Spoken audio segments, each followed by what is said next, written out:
meet the organizers of a Facebook page, excited to tell your story. And we give you an inside look at students getting involved in the political process. I'm Lauren Griggs. And I'm Lizzie Arehart. Eagle 7 News starts right now. Now, from the Mel Johnson Studios at the University of Northwestern, this is Eagle 7 News. What started in New York is making its way on campus. 3 Northwestern students have fallen in love with sharing the stories of the community around them.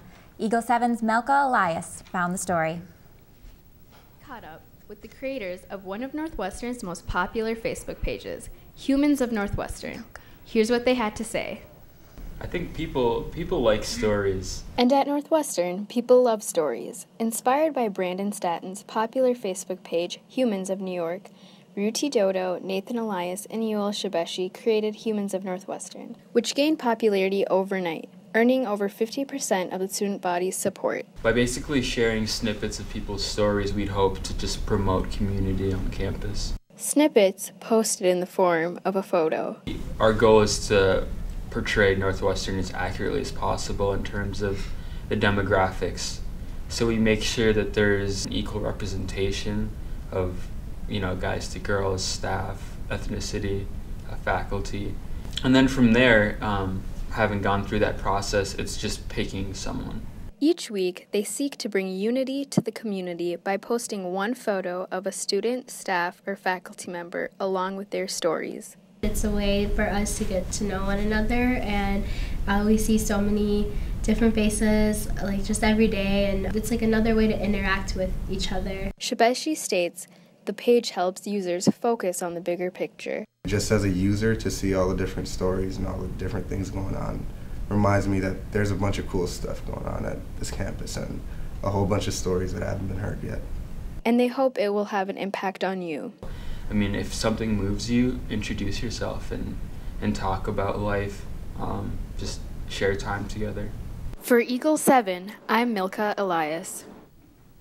The Bernstein Library is giving away some money for your work. They are now accepting entries for the 3rd annual prize for undergraduate library research. The student winner will receive $300. The purpose of the competition is to recognize academic excellence in student research using library resources. There are still a few weeks left to submit your work, and entries can even be papers written for other classes. The deadline for applications is midnight on Tuesday, April 7th. In national news, a prayer has been answered. Pastor Asid Abdul is been released from prison. Saeed was arrested in 2012 for undermining national security in Iran while trying to build a government-approved orphanage. After 3 years in prison, he was finally released in a prisoner exchange with the United States last month. Christians across the country praised the deal. It's been pretty chilly. Evan, what's the rest of the week looking like? Thanks, Lizzie. Yeah, it's been a cold couple of days coming up on Friday. Today is no exception. We're looking at 9 degrees with a low of -9. Now this weekend we're hoping to get a little warmer as Valentine's Day is right around the corner. So we're looking at tomorrow, maybe a high of 11, low of 3, but it's going to be sunny, so that's good. Sunday, high of 22 with a low of 16, mixed with a little bit of snow. So this is Valentine's Day, so if you're going out, be sure to get warm, be sure to dress up. If you're doing outside activities, keep that in mind that it might snow. Monday, high of 36 with some clouds. Tuesday, high of 33. And moving on to Wednesday and Thursday, it's getting a little bit warmer with 30 and 38. And hopefully by this time next week, it'll be in the high 30s, low 40s. So let's enjoy the week. It might get a little bit warmer, so that means we might be able to take off the heavy jackets, start putting on the light spring coats, as honestly, spring is right around the corner. Let's take a look at sports this week. Thanks, Evan. It has been chilly outside, even for our UNW baseball players. So I've gone indoors for their off-season practice, and this week I got the story. The baseball team is forced to practice at the Vadnais Heights Sports Complex. I caught up with some of the players to see what they thought about their practice venue. It's good coming here because not a lot of people have this opportunity in the UMAC or, these northern states. Sometimes get trapped in a gym or a field house. So it's nice getting to come here and kind of run around and play some baseball. It's just a lot more open space for us. We can stretch out the throws and get more game-like reps in. It's nice to be able to practice on turf like we do in the regular season. We're really focused on building as a team. We have plenty of talent, but we all know we're not good enough to win on talent alone. What's going to set us apart is how we build into each other and really focus on getting those relationships to be strengthened, and that's what's going to set us apart. For now, the Eagles are going to have to settle for the Dome until their first regular season game on March 4th when they get to enjoy the sunshine of Florida. From Van Ness High Sports Center, for Eagle 7 News, this is Brennen Scarbrough. It was also a great weekend for the Eagles basketball teams as the men's and women's teams picked up a pair of wins at North Central University. Both teams play Martin Luther today in the Erickson Center, with the men starting at 5:30 and the women playing right after at 7:30.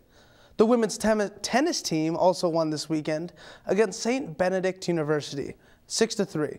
The men's tennis team also plays tonight at the Lifetime Fitness Center in Fridley.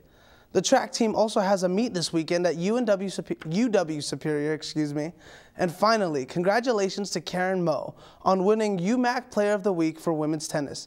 That's it for sports this week. Back to you guys.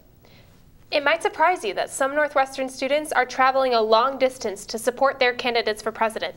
Some are even directly involved in a few presidential campaigns. Eagle 7's Ryan Wink has the story. The presidential election cycle is in full swing, with both the Democrat and Republican candidates lobbying for supporters. Today, I sat down with Sierra Grosh to hear about her recent support of the Carly for America campaign down at the Iowa caucus. So tell me about the caucus in Iowa. I got to go down to the caucus with Carly for America, which is Carly Fiorina's PAC that supports her. And down there, I kind of just made phone calls and put together caucus packets and found speakers that would speak at their local precincts to speak on her behalf and hopefully get more votes for Carly. So how would you suggest a student here at Northwestern got involved with politics and started doing things like campaigning and like going to caucuses like this? A really good way to get involved is just kind of see what's out there. Like, there are a lot of campaigns out there, and most of them have, like, if you go to their website, they have get involved or volunteer or make phone calls for us, which is a big part of campaigns and what college students are relatively good at. But you can also get involved. I know here on campus we have a College Republicans, so you can get involved through them and see what's going on, and they bring speakers on that are in politics. And yeah, so I mean, just getting involved and finding information is kind of, you have to be self-motivated, but there are a lot of opportunities out there for college students. It's always good to see students involved with local and national politics. I'm Ryan Wink with Eagle 7 News. It's that time of year when everyone spends their tax refunds on the same thing, single or not, chocolate. Eagle 7's Hannah Swanson caught up with you guys about everything to do with Valentine's Day. Good morning, Eagles, and as you all know, Valentine's Day is just around the corner. I got to catch up with some students and find out what their thoughts were for this Valentine's Day season. Let's go see what they have to say.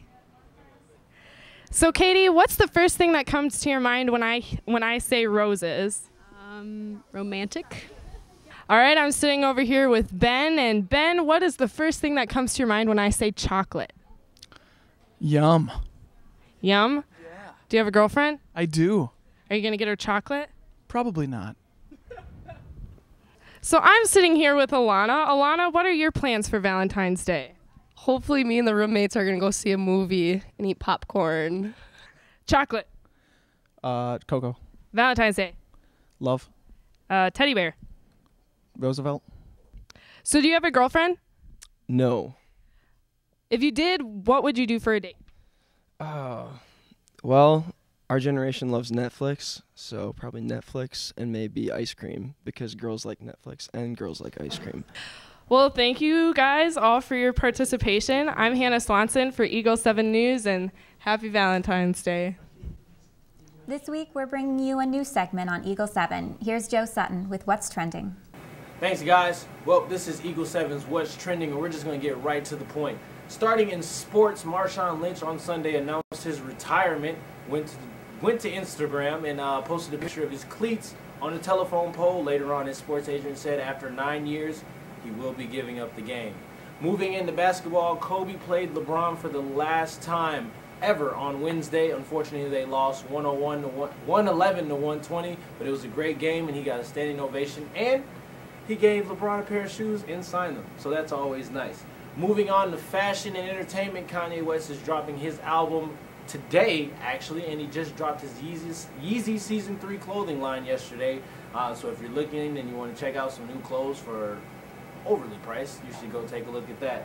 Moving in to entertainment, Star Wars has begun filming the new movie, Episode 8, yesterday in London, so be looking out for that December 2017. I'm excited, and I know all the Star Wars fans are excited. And what's trending, we'll start with a little goofy thing in politics. Marco Rubio cracked his molar eating a Twix bar this week. Fortunately, it was frozen, so someone's going to get fired. But that's all we have for what's trending. Back to you guys. I'm so excited for Star Wars. I don't even know about you, but I can't even contain myself. I'm excited too. I weeped in the middle of watching episode 7. I'm not even gonna lie. Like the credits started rolling and I just like tears pouring down my face. Wow, that's a pretty extreme fan. I care a lot. That's all the news we have for you this week. Thanks for tuning in. I'm Lizzie Arehart. And I'm Lauren Griggs. Stay fly, Eagles.